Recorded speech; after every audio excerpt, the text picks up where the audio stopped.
여러분 평안하셨습니까? 면류관 성경대학 이동진 목사입니다. 한 주간이 상당히 빨리 지나가는 것 같으면서도 하루하루가 더 상당히 긴 것 같은 느낌을 가지고 지나는 코로나 시대입니다. 코로나 시대. 그러나 우리가 이 성경대학 이름을 가진 것처럼 진짜 코로나, 진짜 크라운, 생명의 면류관을 가진 자로서 하루하루 삶을 주님이 주신 평안과 기쁨으로 가득하게 채워갈 수 있기를 바랍니다. 자, 오늘은 12번째 시간으로 심판 그 최후의 선고. 좀 제목이 이렇게 달갑지 않은 제목 같아요. 심판 그 최후의 선고라는 제목을 가지고 말씀을 나눌 텐데요. 요한복음 5장의 말씀, 5장 후반부의 말씀을 좀 보려고 합니다.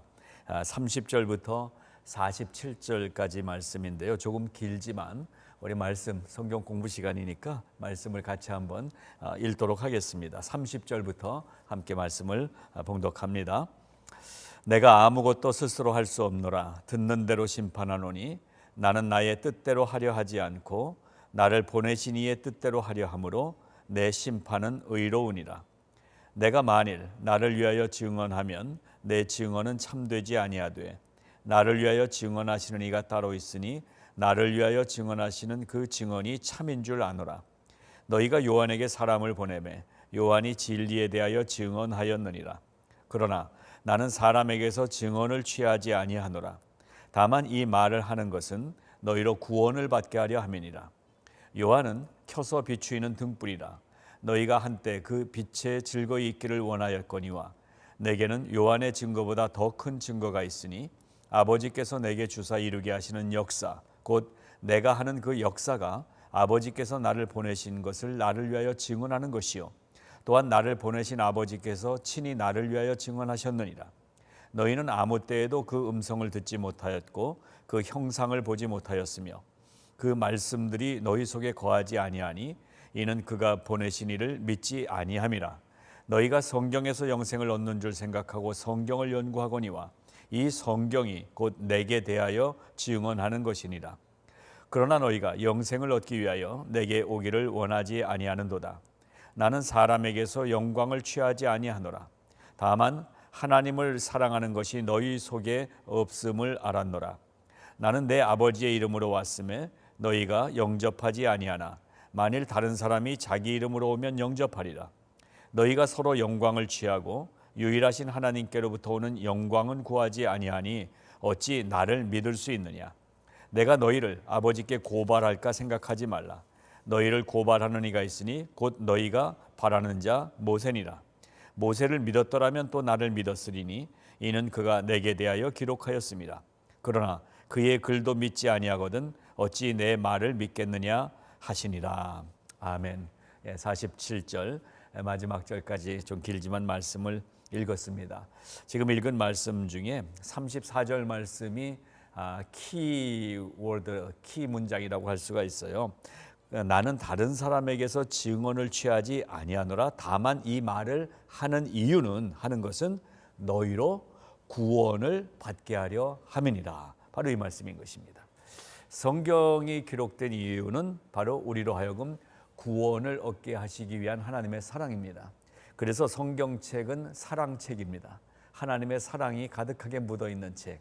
그래서 이 성경 속으로 들어오면 하나님의 사랑을 느낄 수가 있고 사랑에 감싸인 포근한 그런 마음들을 맛볼 수 있으리라고 생각이 됩니다. 자, 그런데 오늘 제목은 이런 따뜻한 하나님의 사랑의 품과는 좀 멀리 있는 것 같은 예수님이 심판을 하신다, 최후의 선고를 하신다라는 좀 법적 용어들이 여기 등장을 하고 있습니다. 자, 그래서 일단 바로 우리가 지난주에 본 내용이 38년 된 그 병자가 베데스다 목가에서 몸이 잘 움직일 수가 없으니까 다른 사람들이 먼저 들어가는 바람에 38년 동안 병이 낫지 못하고 있었던 그 여인의 이야기를 봤죠. 그 여인을 보는데 예수님이 거기 오셔서 이 38년 된 병자를 고쳐주십니다. 그리고 그 고침을 받은 이 사람이 육적인 고침만이 아니라 나중에 보니까 성전에 가서 살고 있는 것 같아요. 그러니까 구원의 확신을 얻게 된 거죠. 그러니까 이 38년 된 병자로 하여금 구원을 누릴 수 있게 하신 예수님의 이 이적, 이걸 통해서 뭘 할 수 있냐면 이렇게 구원의 확신을 얻고 나가서 예수가 이분이시다라고 증거하는 그 확신 있는 믿음을 가진 사람은 이미 심판을 통과한 것이다 라고 말씀드리는 것입니다. 그래서 앞에 이 38년 된 병자 이야기와 오늘의 이야기가 이어지는 말씀이고, 그 병자의 치유 사건의 이적이 바로 오늘 얘기하고자 하는 이 심판, 그리고 최후의 이 선고, 이것에 대한 것을 이끌어내는 그러한 요소로 등장하고 있는 것을 보게 됩니다. 자, 예수님은 심판의 주님이십니다. 우리가 예수님을 가리켜서 사랑의 주님, 인자하신 하나님, 인자하신 주님, 사랑으로 풍성하시고 뭐 이렇게 자비로우신 주님, 이렇게 예수님을 만나고 싶어 하죠. 또 예수님이 사랑을 해 주십니다. 그런데 그 예수님이 지금은 승천하셔서 하늘에 계시고 재림해 오신다고 성경이 기록되어 있는데요. 재림해 오실 때 그 예수님은 2000년 전에 오셔서 인간의 모습으로 오셔서 인간들과 함께 어울리면서 이 구원의 길을 예비해 주시고 안내해 주시는 구원자로 오시는 게 아니라 다시 오실 때는 구원자의 직분이 끝나고 심판주로 오신다는 사실을 우리가 기억해야 되는 것입니다. 예수님은 그러니까 마냥 좋은 분이 아닌 거예요. 그냥 뭐 아무렇게나 해도 다 받아주시는 분이 아닌 거예요. 그 기한이 끝나면, 마지막 때가 오면 그때는 심판의 권세를 가신 심판의 주님으로 오신다는 사실입니다. 그리고 그 예수님은 그 심판 때에 최후 선고를 내리셔서 영원한 생명과 영벌, 영원한 지옥의 형벌의 자리, 두 그룹으로 나누시는 키를 갖고 계신 분이 예수님이시다라는 것을 분명히 깨달아야 되는 것입니다. 그렇게 할 때 우리가 교회를 만만히 생각해서는 안 됩니다. 교회를 우습게 생각하면 안 됩니다. 교회는 사람들이 움직여가는 곳이 될 수가 없습니다. 그런데 시대가 이렇게 지나가면서 그동안 우리가 모이는 이 교회라는 이름을 사람들이 많이 움직였어요. 누가 움직였어요? 개척한 목사, 돈 많이 낸 장로, 뭐 사회에서 지위가 있는 사람, 이런 사람들이 교회를 좌지우지하는 모습을 우리는 너무나 많이 보면서 실망도 했고요.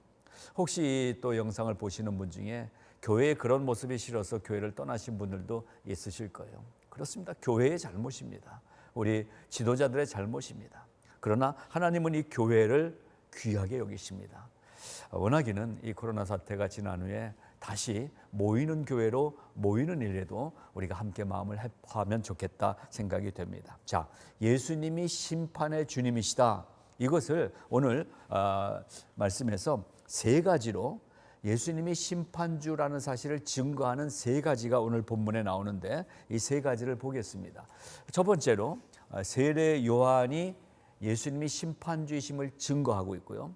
두 번째로는 많은 베푸신 이적들이 심판이 예수님의 손에 있다는 것을 증거해 주고 있고요. 그리고 세 번째로 여기 말씀 있는 대로 하나님께서 직접 여기 뭐라고 되어 있습니까? 너희는 그 역사가 아버지께서 나를 보내신 것은 나를 위하여 증언하는 것이다. 하나님이 직접 예수님이 심판주라는 사실을 증언해 주고 있다는 이 세 가지를 본문이 말씀해 주고 있습니다. 자, 세례 요한이 어떻게 했길래 예수님이 심판주이신 것을 증거했다고 얘기할까요? 세례 요한은 예수님이 누구라고 그랬어요? 진리이신 분이시다. 예수님이 빛이신 분이시다. 보라, 하나님의 어린 양이로다. 이래서 예수님을 진리라고 증거했습니다. 이 진리라는 것은 기준이라는 뜻이잖아요. 캐논이 되는 것입니다. 제가 어렸을 때 살았던 곳은 동대문 근처여서 저희 교회 어르신 중에 동대문 그 시장에서 옷장 사는 분들도 많고, 그래서 아이들하고 그 동대문 시장을 이렇게 가끔 가기도 했어요. 평화시장이라고도 했죠. 거기 가게 되면은 천을 파는 곳이 있는데, 이렇게 쭉 가면은 그 아저씨들이 왜 앉아가지고 막 뭐 이제 사가라고 하시면서 어머니하고 한번 갔는데 옷감을 사는데 쫙 말려 있는 걸 풀더니 쫙 작아시더라고요. 보니까 거기 그 테이블에 자가 이만큼 그려놓은 거예요. 여기까지가 한자다, 30cm다, 지금으로 하면 1m다, 이게 돼 있는 거예요. 그러니까 여기서 탁탁 보면은 되는 거예요. 그게 캐논이라는 거예요. 바로 진리라는 말은 캐논이라는 뜻과 연결됩니다. 우리의 모든 행함과 이 생활 속에, 삶 속에 있는 많은 우리의 판단들이 어디에 기준해야 되냐면 대한민국 헌법이나 미국 헌법도 아니에요.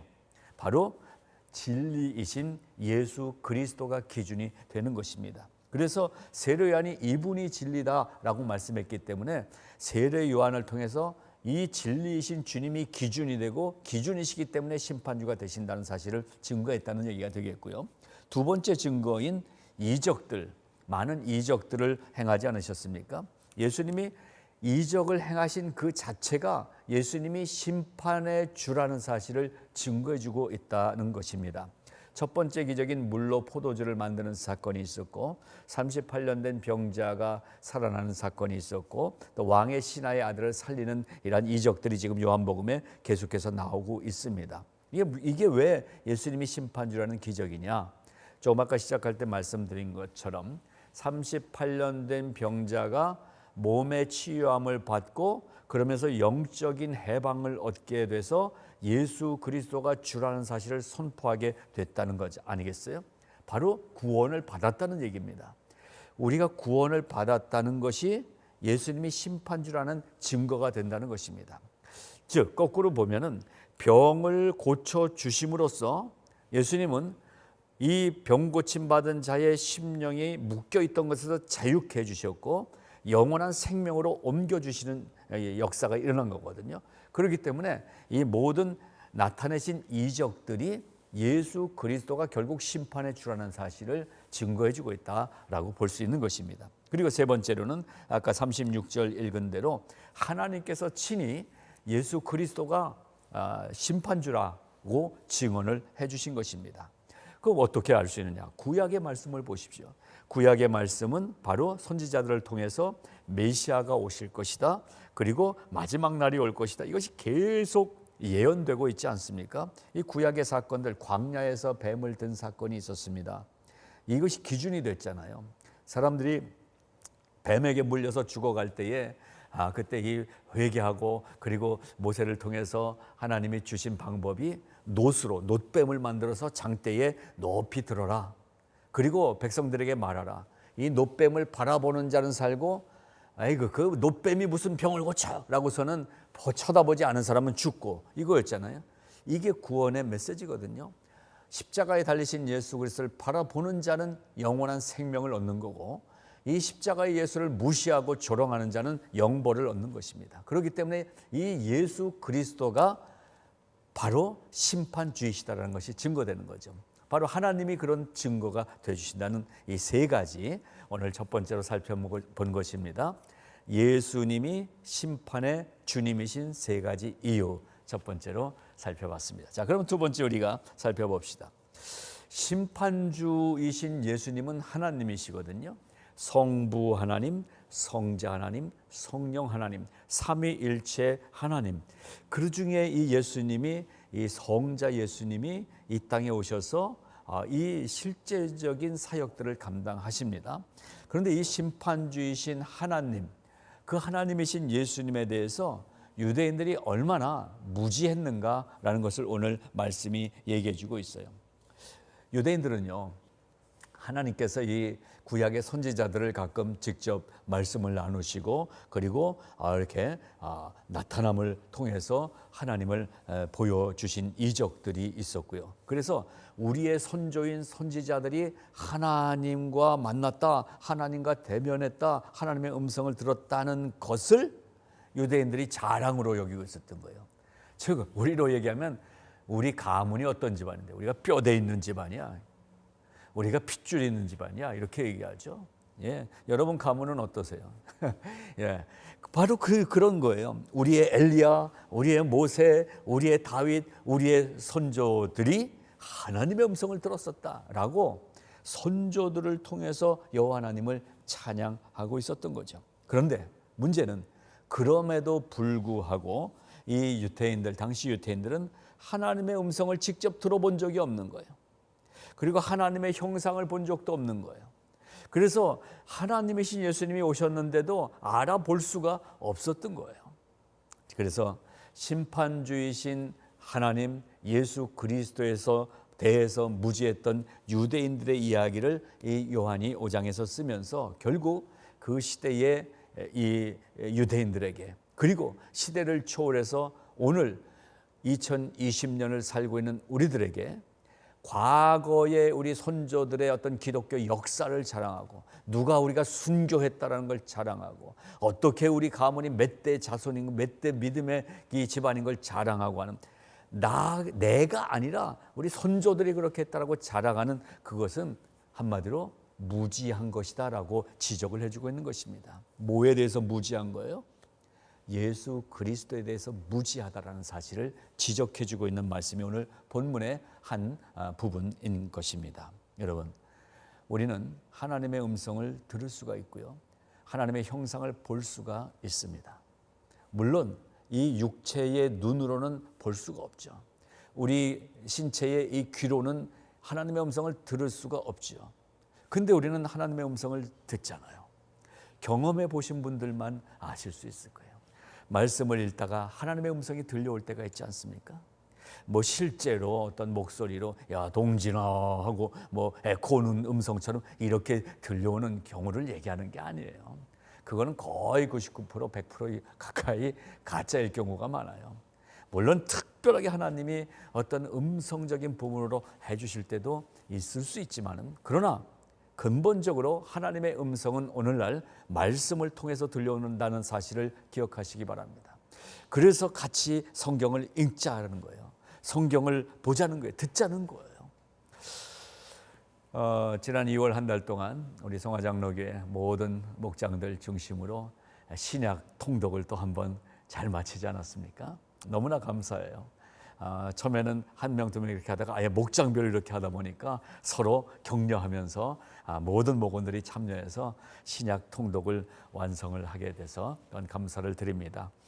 우리가 갖고 같이 읽는 책이 10권 이렇게 통독할 수 있게, 체크할 수 있게 돼 있기 때문에 앞으로 계속 더 할 거예요. 근데 이 7월은 들어서면서 잠시 구약으로 우리가 지금 들어가 있죠. 잠언부터 보고 있는데요. 자, 어쨌든 이 하나님의 말씀을 읽어야 돼요.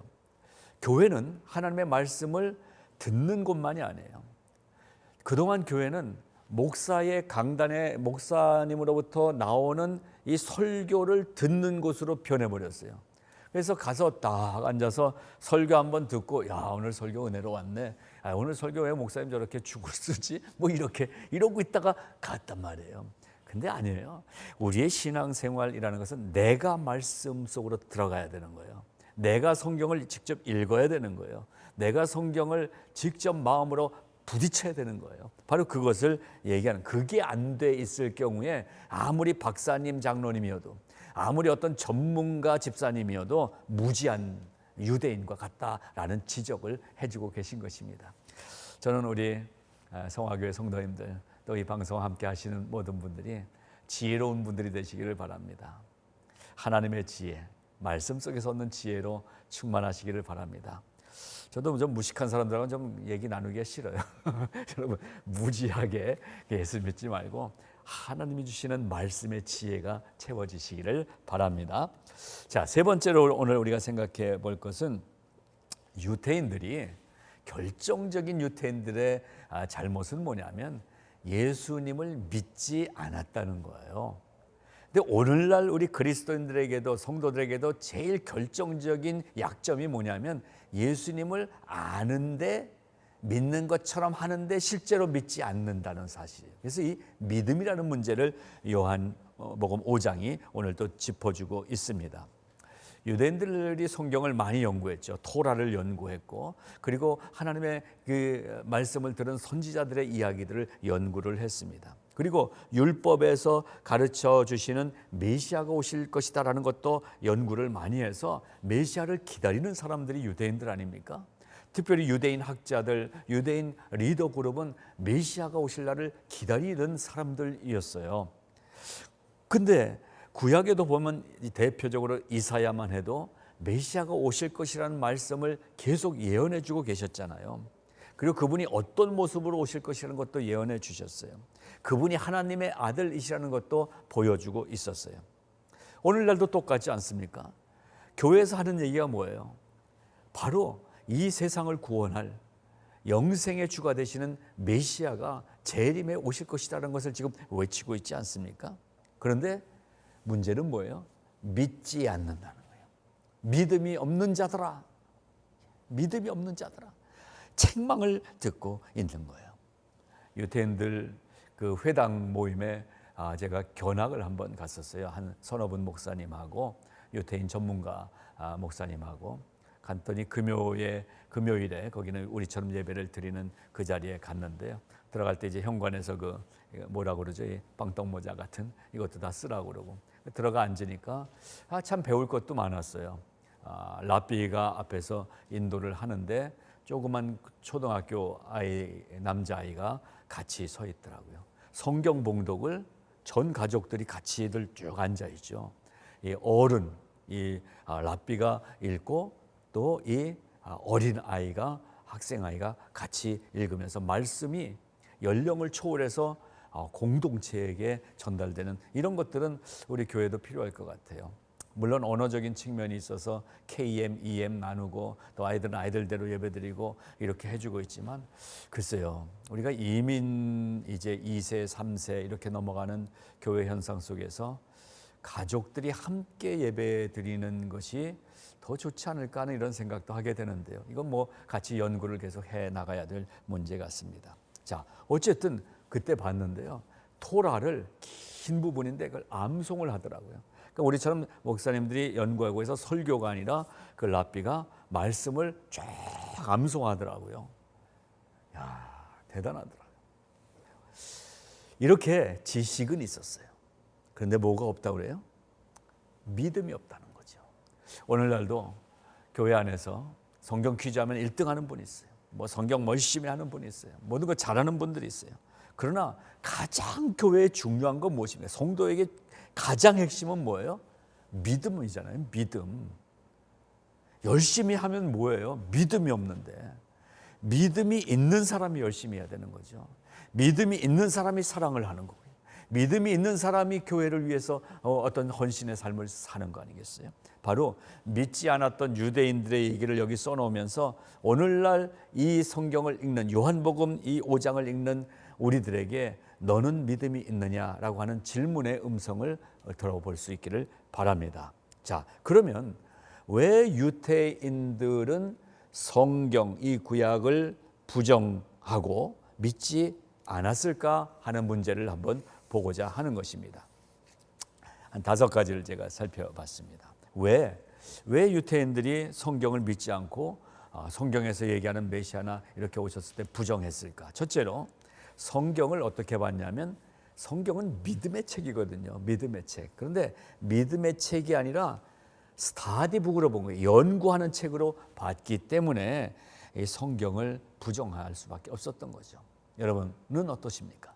성경을 많이 읽잖아요. 성경이 뭐 베스트셀러 아닙니까? 특별히 문학하는 사람들은 특별히 성경을 읽어요. 많이 읽거든요. 그래서 시인도 소설가도 읽습니다. 그래서 첫 번째, 근데 문제는 뭐냐면 연구하는 거예요. 이게 더 큰 문제는 뭐냐면 신학교에서 신학 박사님들 돼도 성경을 믿음으로 읽는 시간보다 연구하기 위해서 읽는 경우들이 많은 거고요. 특별히 목사인 저도 볼 때에 그냥 성경 자체를 말씀을 읽기 위해서 읽는 것보다 설교 준비하기 위해서 읽는 경우가 많더라고요. 자, 첫 번째, 성경을 믿음의 책이 아니라 연구의 책으로 보는 게 잘못된 것이다라는 것입니다. 두 번째로, 왜 이렇게 성경을 보면서도 믿지 않을까? 하나님에 대한 사랑이 없기 때문에 그래요. 믿음이 있는 것 같은데 실제 믿음이 없는 이유는 마음으로부터 하나님을 사랑하지 않기 때문에. 조심스러운 지적입니다마는 여러분은 하나님을 사랑하십니까? 하나님을 사랑하십니까? 이 질문을 아침마다 스스로 하면서 시작할 수 있으면 좋겠어요. 하나님은 사랑이시다. 하나님이 우리를 사랑하신다. 하나님 편에서의 사랑은 고백하는데 나는 하나님을 오늘도 사랑하는가? 오늘 하나님을 사랑하는 마음으로 이 하루를 시작하는가? 이 두 번째, 하나님을 사랑함이 우리에게 너무나 없기 때문에 믿지 못하는 부분이 생기는 것입니다. 그리고 세 번째로, 유대인들도 철저하게 하나님을 사랑하며 섬기려는 이러한 마음 대신에 자기 자신의 지혜, 그리고 전통, 그리고 명예, 권력, 이런 것들에 더 관심을 갖고 그런 것들을 찾아가는 것을 신앙생활로 생각했던 것입니다. 다른 사람들과 다르게 나는 의롭게 산다는 것을 보여주는 것, 그걸 더 깊이 생각했던 거예요. 그러니까 예수님 시대의 시장 한가운데 서서 두 손을 들고 바리새인들이 하나님께 기도했다라고 돼 있잖아요. 그러나 저쪽에 한편에 한 거지 같은 사람은 그저 드릴 예물도 없어서 부끄러워하면서 저기 서 있었잖아요. 이 유대인들의 마음속에 하나님 당신을 사랑하는 것보다 이 전통으로 내려온 것, 그리고 내가 이 정도 지위했다는 것을 다 가운데 서서 하나님 아버지 하면서 시장 한가운데 서서 이렇게 크게 소리질러 기도했다는 것에 대해서 예수님이 지적하셨잖아요. 무엇입니까? 하나님을 진짜 사랑하는 것이 아니라 내 신앙적인 어떤 요소들을 통해서 나를 드러내려고 하는 마음이 있을 때 우리는 믿음을 가질 수가 없다라는 것입니다. 자, 네 번째로, 스스로 내 마음속에 정해서 믿고 있는 마음속의 신, 이게 더 중요하게 여기기 때문에 하나님에 대한 믿음이 없다는 것입니다. 이게 무슨 얘기입니까? 우리가 하나님을 믿습니다 하면서도 많이 우리 경험하잖아요. 믿습니다. 하나님 해주실 줄 믿습니다. 그러고선 실제로는 뭘 믿어요? 내 주변에 나를 도와줄 누군가를 믿잖아요. 내 마음에 신을 두고 있다는 거예요. 그래서 많은 신들의 세상 속에 우리는 살고 있는 거예요. 우리가 기독교 유일신 여호와 하나님을 믿는다고 배우고 그렇게 또 믿는다 생각하고 고백하고 있지만 실제 생활 속에서는 나도 모르게 뭔가 하나님 외에 다른 나를 도와줄 신을 찾고 있는 경우가 얼마나 많습니까?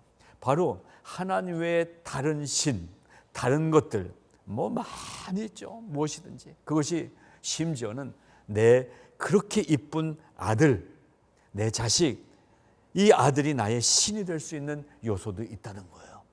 그리고 내가 그렇게 존경하는 나의 부모님이 나의 신이 되어 있을 수도 있다는 거예요.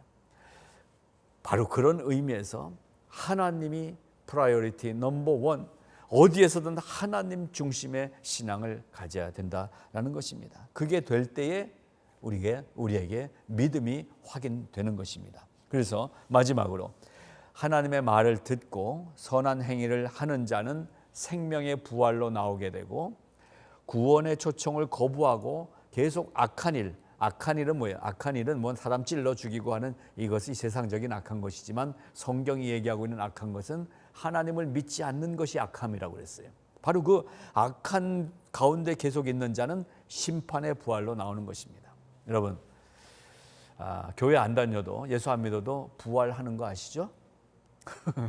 무슨 소리야 하시는데, 예수님이 재림하실 때 모든 자가 다 일어나는 거예요. 근데 거기서 심판이 있는 거예요. 그러나 예수를 믿는 사람들은 이 생명의 부활, 영생으로 가는 거예요.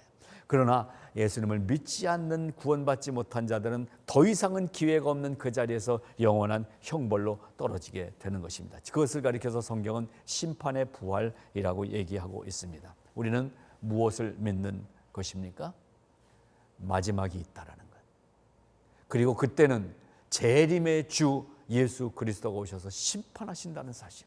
심판주가 우리를 재판하실 때 구원받은 자는, 구원의 확신을 갖고 사는 자는 영생의 부활로, 그러나 구원의 초청에도 여전히 거역하다가 세상을 떠나고 여전히 구원에 대해서 관심 없이 산 사람들은 아무리 착해도 아무리 돈이 많아도 영원한 멸망의 심판의 부활로 나타나게 된다는 것을 믿어야 된다는 것입니다.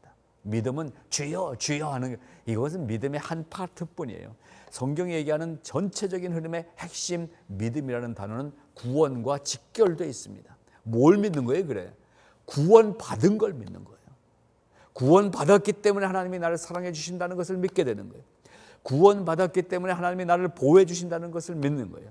그러니까 믿음과 구원은 하나라고 할 수가 있는 것입니다. 그 믿음을 얘기하고 있습니다. 자, 그 다음에 다음번에 믿지 않으면 그래서 받는 심판이 있는데 세 가지를 제가 정리를 해드립니다. 유대인들이 예수 믿지 않는 사실 자체는 바로 그들이 심판받았다는 것을 뜻합니다. 그러니까 마지막 날 심판이 있는데 지금 예수 믿지 않고 있으면 이미 영벌의 심판을 받은 거라는 말씀인 거예요. 이미 재판이 끝난 거예요. 바로 근데 여기서 구원을 받게 되면 옮겨갈 찬스가 있는 것이 이 육신의 삶이에요. 그러나 죽은 후에는 더 이상은 기회가 없기 때문에 우리가 때를 얻든지 못 얻든지 말씀을 전하고 복음을 전하라라는 말씀인 것입니다. 두 번째로 영적 죽음인 거예요. 심판은 영적 죽음입니다. 마음으로 하나님을 사랑하지 않고 믿지 않으면 영적 죽음, 심판을 이미 받은 것이라고 할 수가 있고요. 세 번째로 유대인들도 철저하게 하나님을 사랑하며 섬기지 않고 자신의 그 어떤 권위 이런 것들을 정당성을 찾으려고 했단 말입니다. 자, 이러한 과정들에 이어서 오늘 결론적인 말씀은 무엇이냐 하면요, 유대인들에 대한 진단이 있고, 즉 예수 믿지 않는 사람들, 이 세상 사람들에 대한 진단이 있고, 그 다음에 선고가 있는 것입니다. 병원 가보시면 알지만 먼저 닥터가 들어가자마자 안색이 안 좋으니까 당신 오래 못 살겠네 이렇게 얘기하는 닥터가 어디 있습니까? 여러 의료기구를 통해서 다 진단을 해보죠. 청진기를 대보고 손으로 진찰도 해보고 또 어떤 CT 촬영도 해보고 진단을 한단 말이에요. 진단을 하고 그리고 실제 여러 가지 케이스를 보고 하면서 닥터가 최종적으로 이런 문제가 있습니다. 이건 이렇게 해서 고치면 됩니다. 거기에 대한 선고를 내려주는 거 아닙니까? 바로 심판에 대한 부분도 똑같습니다. 진단을 하게 돼요. 정말 믿음이 있는가? 믿음이 없는가? 진단을 해요. 그래서 마지막 날 믿음이 있어서 구원받았다라고 진단이 되면 영생의 부활로. 진단을 했는데 안 되겠습니다. 암은 그래도 기한이라도 주지요. 3개월 남았습니다. 1년 남았습니다. 마지막 심판날에는 그런 기한이 없어요. 그 자리에서 그냥 끝이에요. 영원한 지옥의 형벌인 거예요. 바로 이것을 얘기해주고 있습니다. 그래서 여기 몇 가지 보십시오. 유대인들에 대한 진단과 최후 선고가 있는데 진단은 기준이 하나입니다. 마음속에 예수 그리스도가 계신가 안 계신가, 이것이 진단의 기준이에요. 우리 마음속에 예수님이 계신가 안 계신가. 그래서 여러분 삶 속에서 늘 진단해 보시기 바랍니다. 예수라면 어떻게 할 것인가, 이렇게 번역된 책이 있었죠. 저도 오래전 그 책을 읽으면서 예수라면 어떻게 할 것인가, 그래서 예수님처럼 살고 싶다 이런 생각도 했었는데 워낙 부족하니까 예수님처럼 어떻게 살겠어요. 그냥 예수님 따라 살려고는 합니다. 자, 예수 그리스도가 내 마음에 있는가 없는가가 진단 기준이라는 사실. 그리고 두 번째는 하나님을 사랑하지 않는 자는 이미 심판, 영적 죽음의 심판을 받은 상태로 있다는 사실. 이 두 가지를 오늘 짚어드립니다. 심판이 무엇이냐? 그럼 마지막 날 죽기 전에 그때 나도 예수 믿어요 이렇게 하고 예수 믿으면 되지 이렇게 얘기하는 분들 많이 봤어요. 지금은 바빠서요. 지금은 회사도 일이 많고 지금은 또 애들 키우느라고 바빠서 나중에 그때 가서 내가 예수 믿으면 되죠. 나도 믿는다고 하면 되죠. 여러분 마지막 날이 호련히 온다고 그랬어요. 예고하고 오는 도둑이 어디 있습니까? 그걸 성경이 예로 들었잖아요. 도둑이 오는 것은 알지 못한다고 그랬어요. 마지막 날이 언제인지 알지 못하는 거예요. 그래서 오늘 열심히 성실하게 믿는 게 중요한 것입니다. 즉 하나님을 사랑하지 않는, 하나님에 대해서 관심 없이 살고 있으면 이미 심판을 받은 마음으로 살고 있다는 사실인 거예요. 그래서 그 마음을 깨워주기 위해서 전도하는 것입니다. 지금 자고 있을 때가 아닙니다. 깨어날 때입니다. 일어나라, 빛을 발하라. 지금은 일어나서 예수 믿을 때입니다. 이렇게 말씀을 드려야 되는 것입니다. 자, 오늘 결론입니다. 최후 선고가 있습니다. 사형 3년 징역 정짱짱. 이거 재판장이 내리면 마지막 대법원 마지막 재판에서 끝나버리면 더 이상은 상고를 할 수가 없는 거예요. 그 마지막이 주님이 다시 오시는 재림의 날인 것입니다. 자, 최후 선고는 무엇이냐면요, 사형 선고입니다. 안 됐지만 마음에 하나님을 사랑하지 않는 자에 대한 최후의 선고는 사형입니다. 이 성경이 말하고 있는 사형은 이 세상에서는 사형언도를 받았다가 그래도 뭐 이렇게 무기징역으로 감형이 되기도 하고 뭐 이렇게 되면서 하는 그러한 그 기회가 있을 수 있지만, 지금 여기서 얘기하고 있는 사형 선고는 최후의 선고인 것입니다. 누구에게 선고가 내려집니까? 예수님을 고소하고 예수님을 부정하고 예수님을 무시하고 예수님을 조롱하고 이런 자들에게는 영원한 죽음의 선고가 내려진다라는 말씀인 것입니다. 오늘날도 그래서 끝까지 믿지 않는 자에게 내려지는 최후의 선고는 사형이다. 이것을 지금 요한복음 5장이 얘기하고 있습니다. 성경은요, 사랑의 책이기 때문에 이 죽음의 사형의 얘기를 하고 있는 거예요. 여러분, 이 세상 우리가 살면서도 법규들이 어떤 의미를 가지는 것입니까? 이것을 지켜야 안전하고 이것을 지켜야 감옥에 가지 않습니다. 이걸 알려주는 게 법규잖아요. 바로 이 성경의 말씀도 이 말씀에 얘기하고 있는 예수 그리스도를 믿지 않으면 사형입니다. 이걸 가르쳐주고 있기 때문에 이 가르쳐주는 말씀을 우리가 알기 때문에 이걸 모르는 분들에게 이렇게 성경을 부정하고 예수님을 부정하고 그리고 믿음을 갖지 않으면 죽습니다. 사형당합니다. 이걸 가르쳐 주라는 메시지를 5장에서 얘기하고 있는 거예요. 그래서 이 유대인들이 오늘 본문 마지막 보세요. 모세를 자랑했잖아요. 우리 조상 중엔 모세의 할아버지가 있습니다. 그랬더니 뭐라고 여기 돼 있어요? 모세를 너희가 믿었더라면 또 나를 믿었으리니 이는 그가 내게 대하여 기록함이니라 그랬어요. 모세를 자랑할 게 아니라 모세가 만난 하나님을 나도 믿어야 된다는 것을 가르쳐주고 있지 않습니까? 그렇습니다. 오늘 마지막 결론입니다. 하나님을 사랑하는 마음이 없는 사람은 그 마음에 사형 선고를 받은 것입니다. 그러나 내가 아직 연약한 믿음, 부족한 믿음일지라도 내 마음에 하나님을 사랑하고 또 진정 사랑한다면 우리는 최후 심판대 앞에서 영원한 죽음을 면하고 마침내 영원한 생명을 얻은 사실을 그때 확인하게 될 것입니다. 오늘 결론적으로 여러분께 정리해서 드린 이 말씀을 믿으시기 바랍니다. 믿으시기 바랍니다. 하나님이 우리에게 믿음의 마음을 주신 것을 기억하시고 믿음의 마음을 여시기 바랍니다. 아직 모르는데요, 몰라도 괜찮습니다. 믿음은 그야말로 믿음의 문제지 알고 모르느냐의 문제가 아닌 것입니다. 우리 사랑하는 성화의 성도 여러분, 그리고 CTS를 통해서 이 영상을 보시는 여러분, 가장 중요한 메시지를 5장에서 선포해주고 있습니다. 믿음을 가지라. 믿어라. 하나님을 믿어라. 이 메시지가 우리에게 소망이 된다는 것입니다. 기도하겠습니다. 생명의 주가 되시는 하나님 아버지, 은혜를 감사합니다.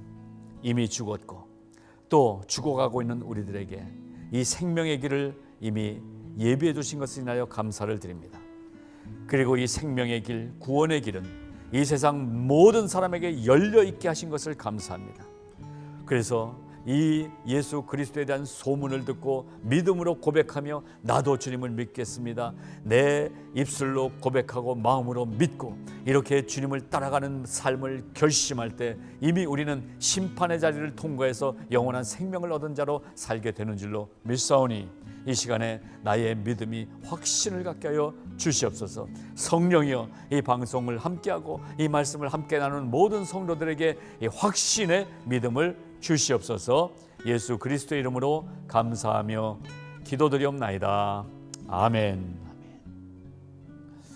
네, 감사합니다. 오늘도 조금 어려운 얘기일 수 있는데 요한복음 5장 말씀 나눴습니다. 그러나 안심하십시오. 마음으로 믿으십시오. 하나님을 믿으십시오. 하나님이 함께 해주실 것입니다. 여러분을 축복합니다. 감사합니다.